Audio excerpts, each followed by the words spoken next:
Greetings!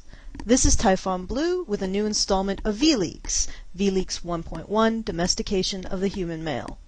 In Vleaks 1.0, Feminine Surrender as Emotional Dominance, I detailed how women use submission as a way of developing dominance in their relationships. Two proponents of the surrendered wife lifestyle weighed in to defend the dynamic. I will be addressing their criticisms in this vlog, as well as expanding on some of the concepts in the original.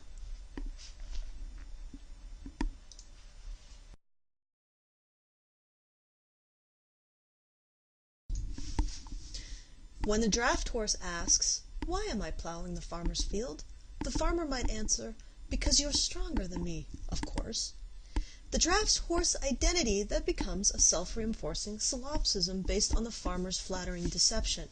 I plow the farmer's field because I'm stronger than the farmer. I'm stronger than the farmer because I plow the farmer's field. A wild horse would have none of this. A wild horse would simply be, his identity defined only by what experiences he chooses to have.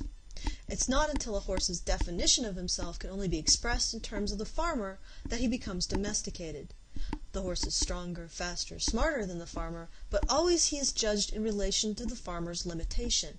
And because this judgment is the domesticated horse's identity, the farmer's limitations become the horse's obligations. When the farmer is weak, the horse must show himself to be stronger and pull her plow for her. When the farmer is slow, the horse must show himself to be faster and carry her upon his back. When the farmer is stupid, the horse must show himself to be smarter and solve her problems for her. In each instance, the horse's strengths are used to benefit the farmer in her weakness, and tying the horse's positive identity in opposition to her weakness, she tethers his efforts to her benefit as well. The draft horse then sees thoughts of freedom, or any aspect of his wild horse nature that does not relate to plowing fields, as a threat to his own identity. Finally, because the draft horse believes plowing fields to be his identity, he no longer sees the transactional nature of his relationship with the farmer. He starts to see her taking care of him as a benefit, rather than an aspect of her exploitation of him. In his mind, she takes care of him because she loves him, not because he's a utility that requires maintenance. A farmer does not bother to make herself aware of her draft horse's emotional needs. If she did, she would have to face the fact that the entirety of the draft horse's life is constructed for the farmer's benefit, and her benefit alone. Regardless of how much extra mash she fetches for her horse, as he impatiently stamps his hoof in his stall. She might say to herself, "I feed him, muck out his stall, give him access to sex, and raise his young to be future draft horses. What more could he?"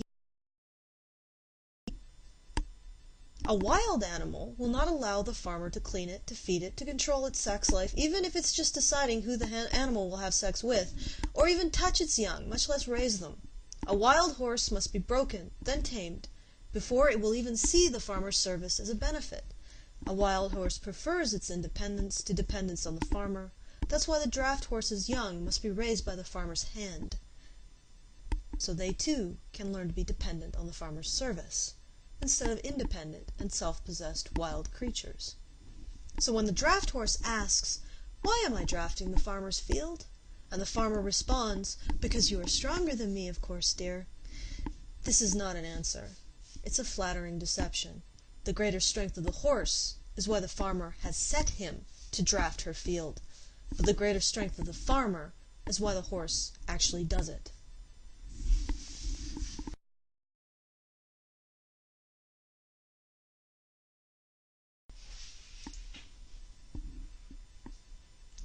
Because women control, and have controlled, the fundamentals of human survival for generations upon generations, children grow up associating feminine approval with provision of their basic needs. This association persists even into adulthood. As a boy grows into a man, his association between feminine approval and his basic needs evolves into associating feminine approval and a positive social identity. Needless to say, those entities we see as the source of our basic needs hold considerable power over us.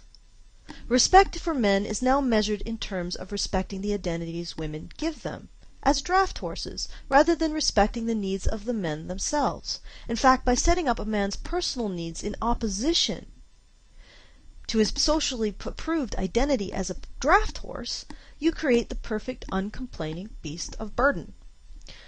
The biggest threat to this system is a man's emotional matrix, and the possibility he might imprint his emotional matrix on his children. Each man is the key to freedom for his sons. If a boy associates provision of his basic needs, food, shelter, comfort, with the presence of his father, he starts to develop an association between masculine approval and a positive social identity. Eventually, as he grows, this will allow him the ability to develop a positive male identity distinct from women, because his social identity will not be provisional on their approval. So, the reason why men's emotional needs are conflated with their base drives for food, sex, and hygiene, and their actual emotional needs are ignored and disguised behind respecting their manhood, is because this allows women's emotions to dominate the relationship, both her relationship with her husband and her relationship with her sons. And like the draft horse who defines himself as stronger than the farmer, all the mechanics of men's domestication are hidden behind the word manhood.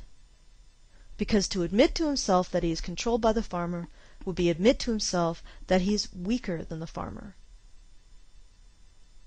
Domestication has become his identity.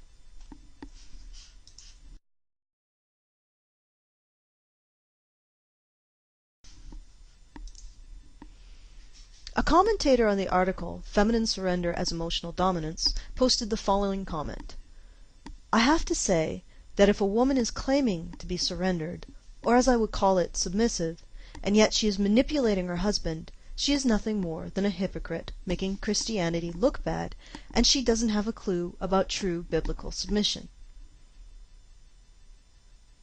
First of all, the surrendered wife dynamic may play out to exclude the man's emotional needs from the relationship without the surrendered wife actually being aware of what she's doing. This is one reason why it's so dangerous. The commentator goes on to show this potential danger in action in her description of her own relationship. I homeschool our children, clean our house, make my family's meals, and happily have sex with my husband whenever he wants to. The real Christian meaning of surrender submission would be putting the needs of husband and family ahead of your own. I'm sorry to hear of these situations where women exploit men's goodness, but let's not call it something it's not. It's not surrender, submission, or Christian. First of all, I'll point out that she replies, and her primary reason is to defend the lifestyle, not to express concern over the men in this lifestyle who are being abused by it. But to move on, in essence, the surrendered wife is appealing to the carrot offered the man in the surrendered wife lifestyle to justify the lifestyle. Before I get into discussing this part of the response, I want to point out that I can only infer from what was written. It is difficult to describe the entirety of a relationship in a short paragraph, and no doubt information is lost in translation. Having said that, from this description, I don't get the impression that this surrendered wife has any idea that her husband has a human emotional landscape at all. First of all, she defined all of her husband's needs in exactly the same way a farmer would define her draft horses. You could replace what she said with, I feed him, muck out his stall, give him access to sex, and I raise his young to be future plow horses. And you would lose nothing in the meaning. The one thing that addresses a human emotional need is what she says about sex. Unfortunately, she does not recognize whose emotional needs are being met in her sexual exchanges with her husband. Access to sex is something you give a farm animal. Desire is something you give a human being. Desire is the gift, not the sex. So when her husband desires her, he's giving her a gift. In the situation she describes, it's actually her husband tending to her emotional needs as a human being, namely the need to feel desired. There was a reason why I explicitly referred to the intricate tapestry of a human's vulnerabilities, insecurities, and fears when I described men's needs. These vulnerabilities are the man's emotional matrix. In an equitable relationship, the man's emotional matrix is given as much room as the woman's. In an inequitable relationship, the man's emotional matrix is misunderstood as identical to his base needs, and the woman describes them exactly the same way as she would describe taking care of a plow horse.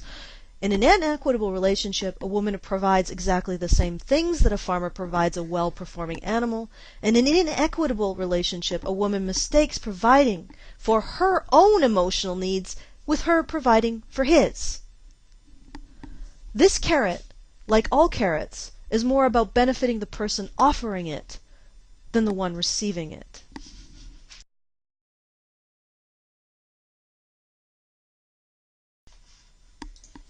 To understand how the whip functions in the surrendered wife lifestyle, imagine it is, instead, a ring through a bull's nose.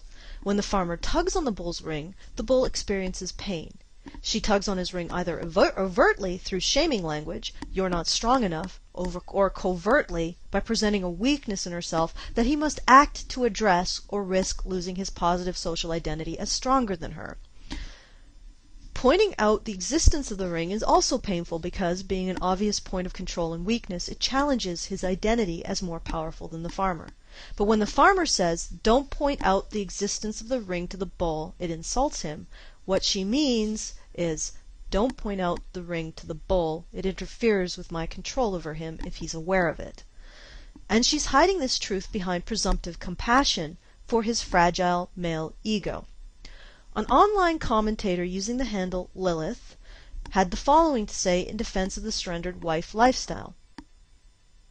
The way the former commentator uses the carrot, Lilith uses the whip. And what about the man in the story? You paint him as a hapless, manipulated victim who is comically failing in his attempts to live up to the dominant male ideal that is not very well defined either, and usually a target of public ridicule and disgust. This is in reference to the previous article, Feminine Surrender as Emotional Dominance, in which I detailed a story of a man whose surrendered wife sat silently by as he took an incorrect exit from the highway, allowing him to drive half a day before discovering his error. The surrendered wife in question could easily have said to herself, in line with what Lilith is saying, "I don't want to insult his role as head of the household by pointing out his error," and felt her decision entirely justified by the ideals of the surrendered wife lifestyle. After all, she is just respecting his role as head of the household by not questioning it. Likely most in the surrendered wife community would agree with her and regard any protest of abuse on the part of her husband as him not fulfilling his duty as head of the household, even if he thought to protest at all. Which brings us to an irony. Lilith uses the existence of the nose ring to justify why we shouldn't bring attention to the existence of nose rings. On my part, I will continue to point out the traps laid for men in these situations so that they can make their own decisions about what to do. If a man enters the surrendered wife lifestyle knowing the pitfalls and chooses it anyway, my responsibility ends at just informing him of what I see. Finally, since I don't believe that men's identities as men need to be predicated on anything to do with their relationship to women, either benefiting women or being stronger than women, I don't believe pointing out the dangers of these dynamics hold for men somehow reduces their manhood. If men aren't defined by women, then pointing this stuff out doesn't affect their manhood. Rather, I think it empowers them to start reclaiming their definition of manhood for themselves, which is probably the real issue that Lilith has here.